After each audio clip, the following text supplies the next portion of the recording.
Merci, Monsieur le Président. Je remercie le comité d'organisation de m'avoir invité pour parler des pneumopathies interstitielles diffuses, du diagnostic à la prise en charge.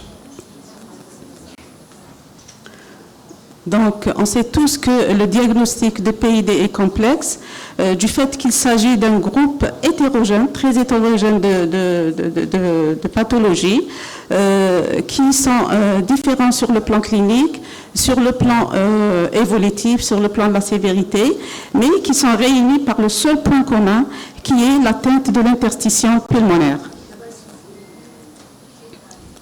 Donc, on va aborder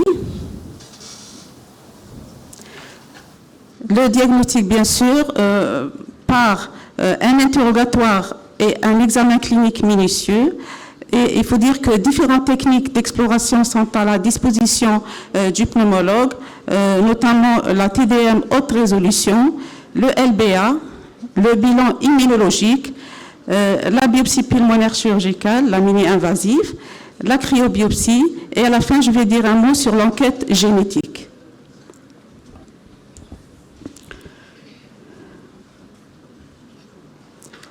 Avant de parler du diagnostic étiologique des PID, on va aborder les différentes classifications, en commençant par cette classification de 2013 qui a été actualisée en 2018, où on note qu'il y a 4 colonnes. Et bien sûr, dans les PID, il faut toujours commencer par le diagnostic, par éliminer les causes secondaires, c'est-à-dire avant d'aboutir aux causes primitives. Avant de parler de PID idiopathique, il faut éliminer les causes secondaires qui sont nombreuses, en commençant bien sûr par les causes connues, une prise médicamenteuse, les connectivites, les PHS, diagnostiquer une sarcoïdose et aussi certains PID qui sont rares, comme la lame et l'histiocytose longue ancienne. Donc, dans cette classification, donc, si on a éliminé tous les autres diagnostics, on aboutit au diagnostic de PID idiopathique. Et parmi les PID idiopathiques, il y a la fibrose pulmonaire idiopathique qui est le chef de file, et les pneumopathies interstitielles non spécifiques. Dans les formes aiguës,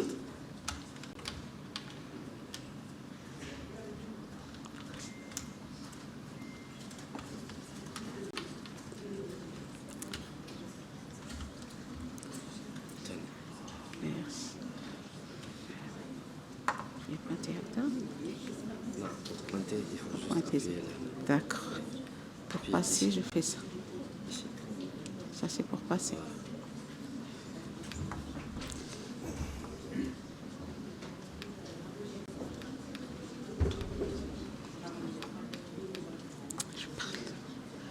Je préfère.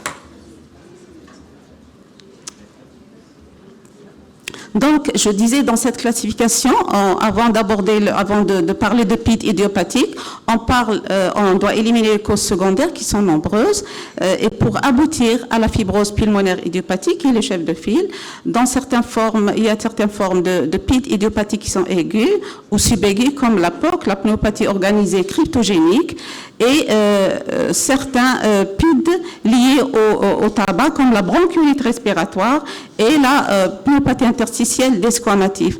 Qu'est-ce qui a changé dans la classification de 2018? Donc, on a séparé, si vous voulez, les pneumopathies liées aux connectivites et les pneumopathies d'hypersensibilité qui occupent une autre colonne. Donc, on a ajouté 2 colonnes, pneumopathie interstitielle diffuse liée aux connectivites et les pneumopathies d'hypersensibilité. Donc, qu'est-ce qui a changé dans ces pneumopathies liées aux connectivites? On a ajouté une nouvelle entité qui sont les IPAF. Et dans la pneumopathie idiopathique, il y a une autre entité qui a été ajoutée, c'est la fibroélastose pleuroparenchymateuse. Dans ce cas-là, c'est une forme comparable à une FPI, mais les lésions siègent beaucoup plus au niveau des sommets. Une autre classification qui a été faite en 2013, Et c'est une classification selon le comportement, donc c'est une classification comportementale qu'on évalue sur la clinique, sur la radiologie et c'est surtout sur le caractère fonctionnel. Et donc, dans cette classification, donc, on parle de pneumopathie réversible et limitée, une pathologie réversible avec risque de progression, comme dans les PINS et dans les collagénoses, une pathologie stable avec une partie qui n'est pas réversible, exemple les collagénoses, les PHS, une pathologie progressive irréversible mais avec un potentiel de stabilisation, exemple les collagénoses, les IPAF et les PHS, et une pathologie progressive et réversible malgré un traitement comme la fibrose pulmonaire idiopathique. En abordant bien sûr le diagnostic, donc on va se baser sur l'interrogatoire. Cet interrogatoire doit être minutieux pour rechercher une infection, donc on élimine les formes secondaires, une infection, une tuberculose, des antécédents néoplasiques quand il y en a un aspect de lymphangite carcinomateuse, rechercher une prise médicamenteuse, rechercher une notion d'exposition aux aérocontaminants, exemple poumons de fermiers et poumons des éleveurs d'oiseaux, rechercher des manifestations extrathoraciques qui nous orientent par exemple vers les connectivites. Faire un examen clinique minutieux exhaustif en recherchant par exemple les nodosités subcutanées ou bien le lupus perneux qui va nous orienter vers une sarcoïdose. Rechercher un syndrome de Raynaud qui nous oriente vers une sclérodermie. Une arthrite avec des déformations articulaires qui nous oriente vers une polyarthrite rhumatoïde.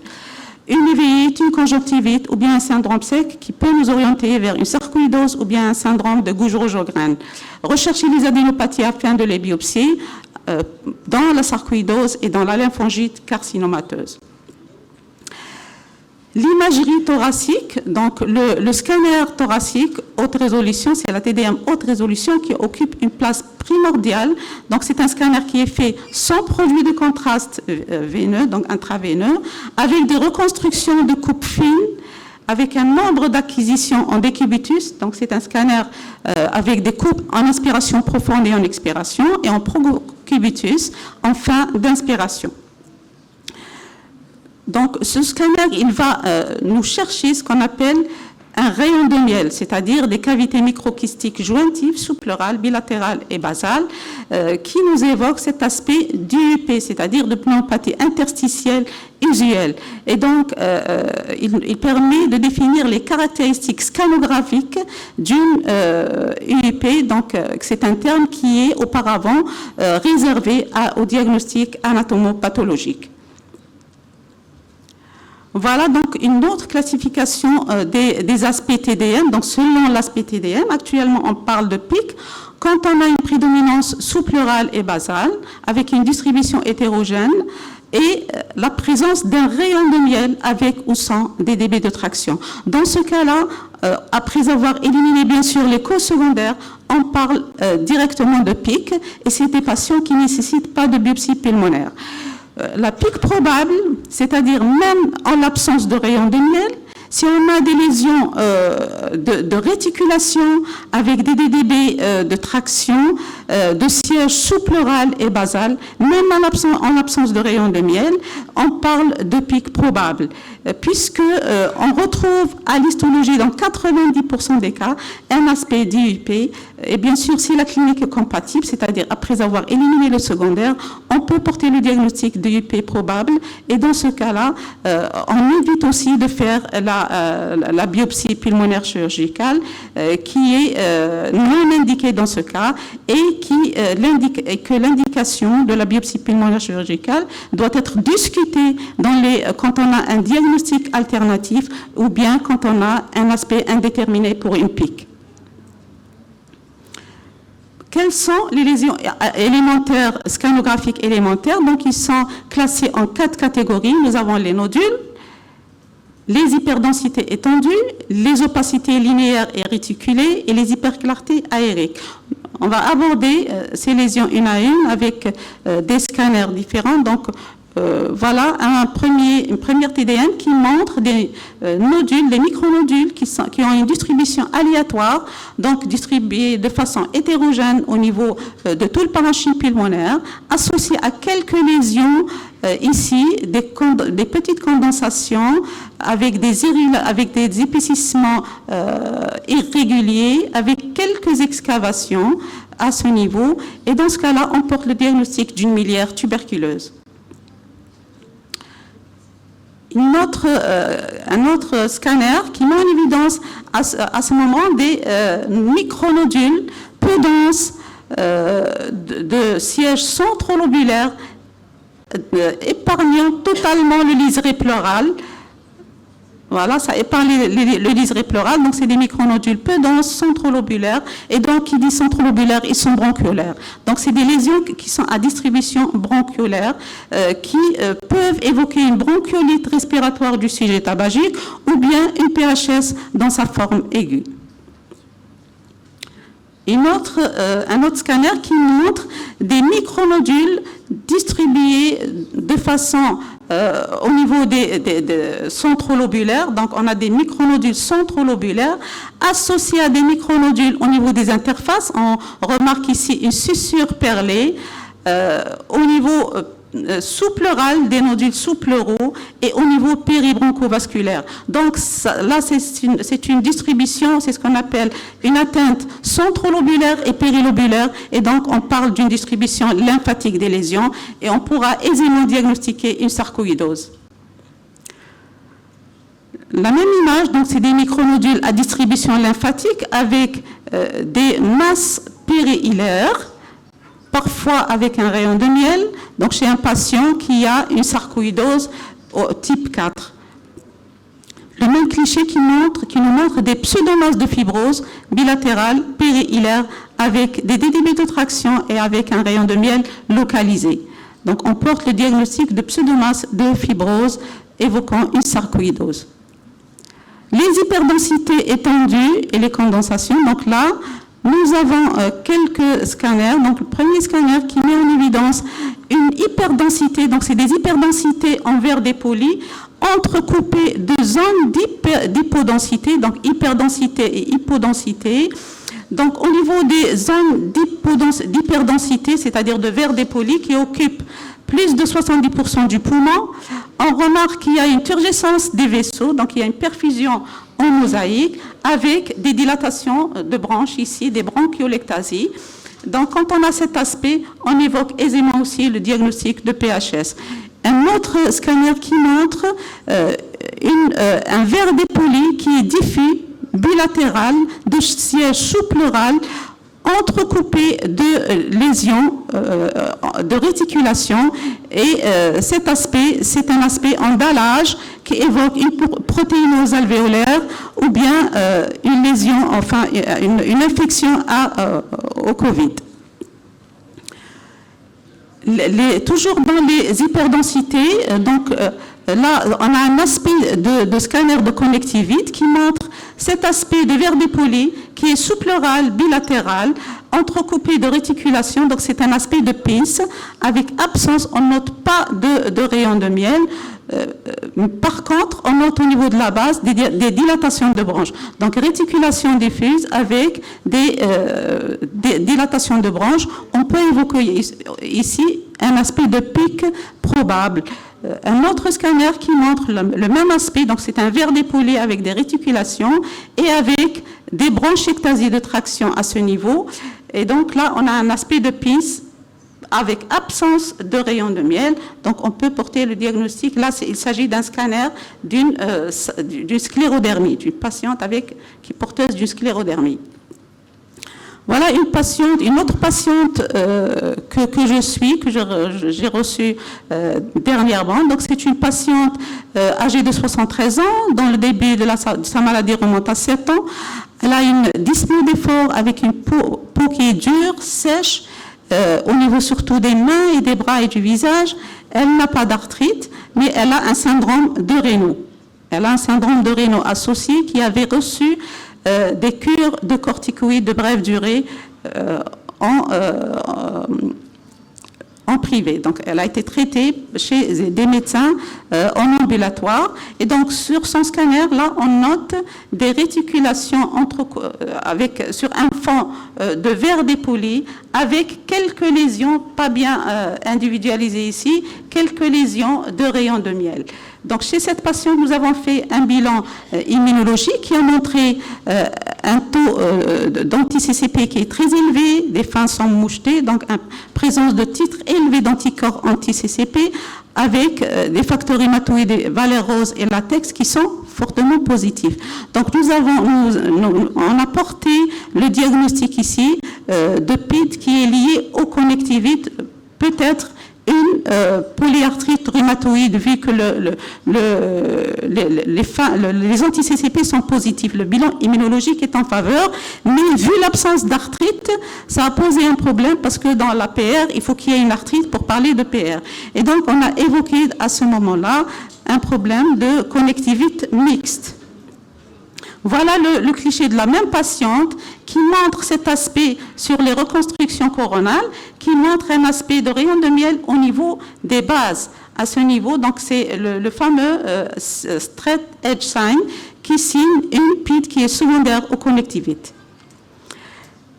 Après le verre dépoli, les condensations en verre on a les condensations parenchymateuses.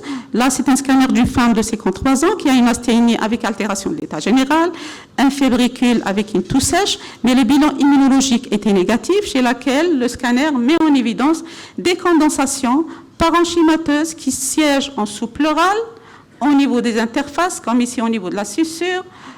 La même chose au niveau de la sussure, donc c'est des condensations bilatérales effaçant, c'est des hyperdensités qui effacent les contours des branches et des vaisseaux à leur contact, et donc ça donne un aspect de POC. On a diagnostiqué une pneumopathie organisée cryptogénique qui avait répondu à la corticothérapie. Une autre patiente âgée de 31 ans, que je suis avec, c'est une patiente qui vient de Schleff et que je suis avec le docteur Bentayeb. Et donc, cette patiente, elle a un asthme sévère, 31 ans, son asthme a débuté en 2016. Elle avait une altération de l'état général cachectique avec un indice de masse corporelle à 15, une distension thoracique, des râles sibilants et crépitants, et elle désature à l'effort, une saturation qui est à peine à 90%. Donc, le bilan chez cette patiente, on a fait un scanner qui a montré des condensations parenchymateuses bilatérales avec une distension thoracique. Donc, ce sont des condensations bilatérales distribuées de façon aléatoire. Et le bilan biologique a révélé une éosinophilie à 26% avec des IgE totales qui sont à 1570. L'examen clinique a mis en évidence une mononévrite et on a diagnostiqué à ce moment-là une granulomatose éosinophilique avec une polyangéite, c'est la fameuse GEPA. Et donc, c'est une patiente qui était, c'est-à-dire qui a traîné depuis 2016. Et à ce moment-là, on a mis la patiente sous traitement corticoïde et elle a évolué convenablement. Donc, après la troisième classe, l'aspect, la troisième catégorie d'images, ce sont les opacités linéaires et réticulées. Et donc, dans ce cas-là, on a ce scanner qui montre en évidence une réticulation bilatérale diffuse avec un maximum de sièges sous-pleural, avec une distorsion bronchique et avec une distorsion des septa qui sont distordus, mal limités et donc irréguliers, délimitant des lobules de taille variable. Dans ce cas-là, on a ici peut-être un début de rayon de miel à ce niveau, et donc avec des bronchiectasies bien sûr de traction et des bronchiolectasies. Donc on a porté à ce moment-là le diagnostic d'une PIC probable. Toujours dans les réticulations et les opacités linéaires, chez ce patient où le scanner met en évidence une réticulation fine qui a un aspect hexagonal. C'est une réticulation lisse, régulière, donnant cet aspect en large maille de filet évoquant un OAP. Nous avons aussi les fines mailles de filet, comme sur ce scanner, qui met en évidence des réticulations intralobulaires, des petites réticulations intralobulaires, qui siègent à ce niveau avec un verre dépoli. Donc là, c'est l'aspect en fine de filet. Chez un autre patient, 53 ans, qui est venu avec ce scanner, il est à peine essoufflé à l'effort et dans le scanner met en évidence des réticulations bilatérales distribuées de façon hétérogène avec des épaississements péribronchiques et périlobulaires, et donc c'est un aspect atypique pour une PIC. Un autre scanner qui met en évidence cet aspect de pneumopathie organisée chez une patiente qui avait un Covid sévère. Cette patiente qui s'est présentée, c'est une patiente qui est symptomatique, elle tousse énormément, donc elle a une toux quinteuse, incessante, qui est une ancienne couturière et qui a arrêté, ça fait 20 ans. Et qui s'est présentée avec ce scanner, donc une toux quinteuse incessante, avec cet aspect, donc le scanner, aspect d'un verre dépoli très étendu, occupant la totalité du poumon, associé à des réticulations bilatérales diffuses ne respectant aucun territoire. Mais après un interrogatoire poussé, donc la patiente nous a dit qu'elle a arrêté de coudre, mais elle, depuis plus de 20 ans, elle découpe de grosses quantités de tissu, et donc c'est de gros lots de tissu pour la fabrication de matelas.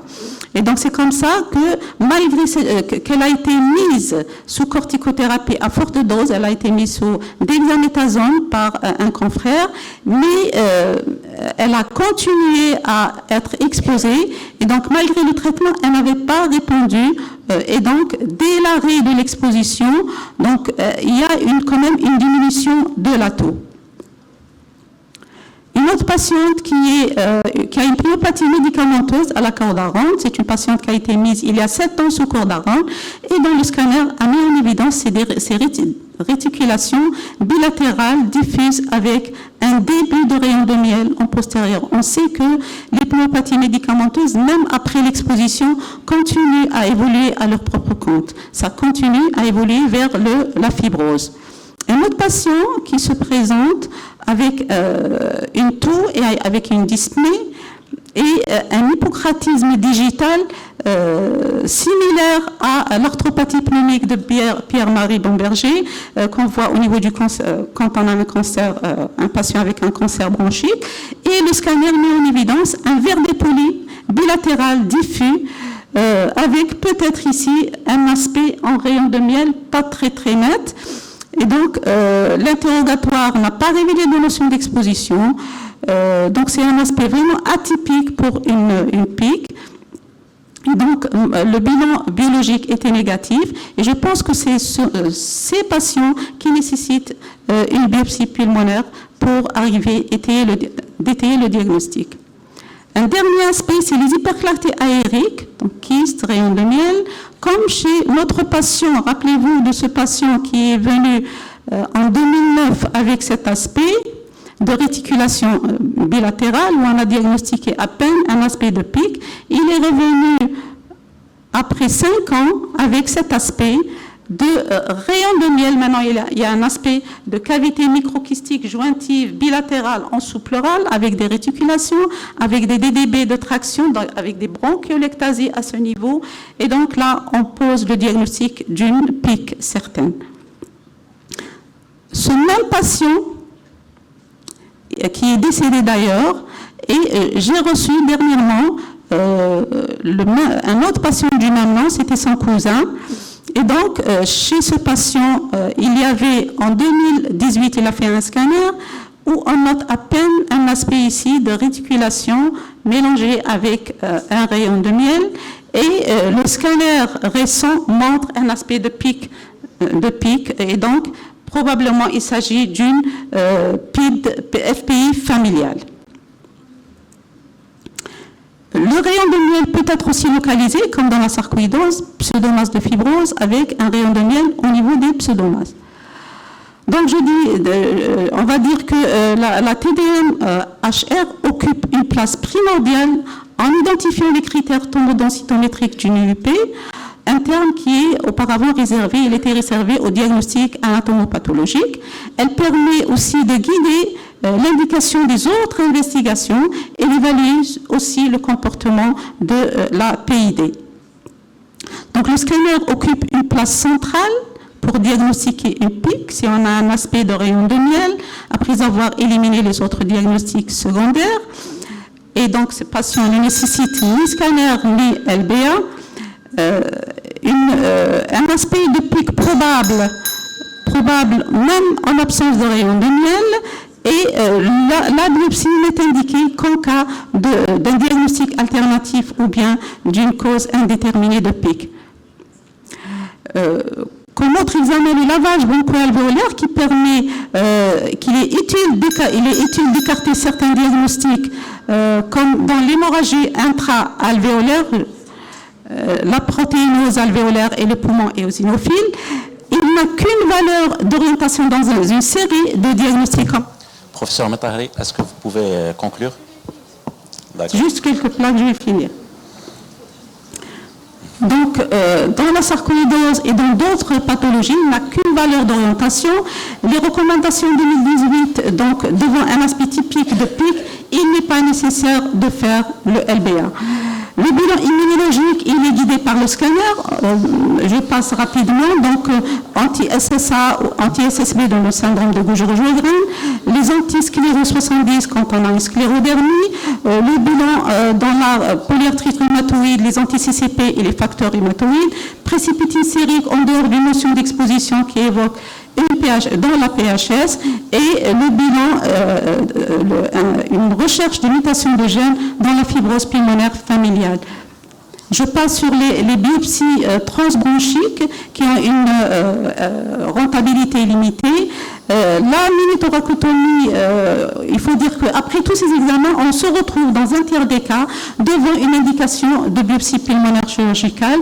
Et justement, cette biopsie pulmonaire n'est justifiée qu'en termes d'impact de la thérapeutique et du pronostic, car c'est un examen invasif. La cryobiopsie, donc, elle se fait au bloc opératoire. On introduit un bronchoscope souple dans un bronchoscope rigide. À l'aide d'une cryosonde, on va aller vers biopsie le parenchyme pulmonaire périphérique, et qui a cette cryobiopsie, elle a un rendement de 95%. Un mot sur l'enquête génétique. Chez tout patient qui a une fibrose pulmonaire idiopathique, il est recommandé de rechercher des cas similaires dans la famille, rechercher des arguments cliniques et biologiques, un âge moins de 50 ans, des anomalies hématologiques, hépatiques ou cutanéo-muqueuses. Si oui, il faut réaliser un arbre généalogique et des analyses génétiques telles que les anomalies de la télomérase, et adresser le patient en consultation de génétique. Le traitement, donc un mot sur le traitement, c'est l'arrêt de l'exposition. Les corticoïdes, il me reste une plaque. Les corticoïdes et les immunosuppresseurs, les antifibrosants qui n'existent pas chez nous, le traitement d'appoint. Donc, en conclusion, l'interrogatoire avec l'examen clinique, un examen clinique exhaustif oriente le diagnostic. La TDM, elle garde une place primordiale, elle permet de guider les autres investigations, notamment le bilan immunologique. Elle permet d'éviter la biopsie pulmonaire chirurgicale s'il y a PIC ou PIC probable, et même le LBA si on a une PIC. Et la cryobiopsie, c'est une alternative à la biopsie pulmonaire chirurgicale. Une dernière plaque sur nos insuffisances.